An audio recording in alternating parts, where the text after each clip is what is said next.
కాంగ్రెస్ ప్రభుత్వంపై BRS chief మాజీ CM KCR fire అయ్యారు.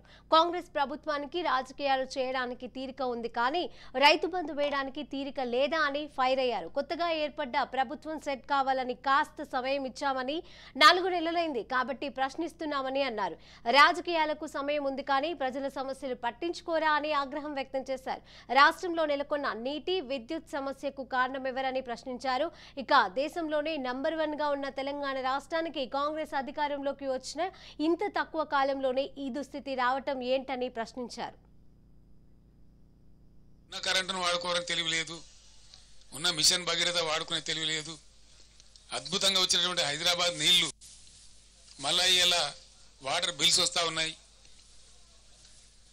ట్యాంకర్లు వ్యాపారం జరుగుతూ ఉంది, కొనలేక జనం చేస్తూ ఉన్నారు.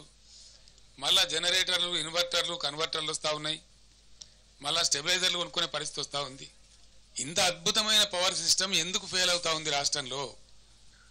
7 ఏళ్ళు నడిచినటువంటి సిస్టమ్, 7 ఇయర్స్ అద్భుతంగా అందరికీ అందుబాటులో ఉన్న కరెంటు స్విచ్ ఆఫ్ చేసినట్టుగా ఎందుకు మాయమైంది? దీనికి ఎవడు సమాధానం చెప్పాలా? ఎవడు బాధ్యత తీసుకోవాలా? ఈ క్రాస్ టాక్ కాదండి రాహుల్ గారు. You question your own heart. What is wrong with the system? 7 ఏళ్ళు 7.5 ఏళ్ళు బ్రహ్మాండంగా నడిచినటువంటి సిస్టమ్ 3 నెలల లోపల నడుస్తలేదు అంటే ఎవల అసమర్థత అండి? ఎవల ఫెయిల్యూర్ ఇది?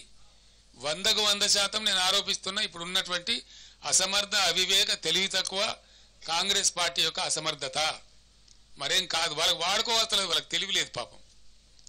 మేమన్నా టెక్నోక్రాట్స్ని పెట్టి నడిపినాం, మాకు తెలివి లేక కాదు. పవర్ సిస్టంలో మొత్తం ఐఏఎస్ ఆఫీసర్లను తొలగించి 100% టెక్నోక్రాట్స్ని పెట్టాం మేము. ట్రాన్స్కో కానీ, జెన్కో కానీ, డిస్ట్రిబ్యూషన్ సిస్టంలో కానీ 100% టెక్నోక్రాట్స్ని పెట్టాం. వాళ్ళ ఆధ్వర్యంలో నడిపినాం. వాళ్ళకి తెలుసు ఎట్లయితే బాగా నడపచ్చు అనేది తెలుసు వాళ్ళకు, కాబట్టి సమర్థవంతంగా నడిచింది. ఇప్పుడు వీళ్ళు ఐఏఎస్ ఆఫీసర్లు మొత్తం తెచ్చిపెట్టి వానికి పట్టదు, నా మంత్రులకు పట్టదు, తీరికలు లేవు వీళ్ళకు. వీళ్ళకి రాజకీయాల కోసం తీరికలున్నాయి కానీ ప్రజల అవసరాల కోసం తీరికలు లేవు. రైతు బంద్ వేయడానికి తీరిక లేదు.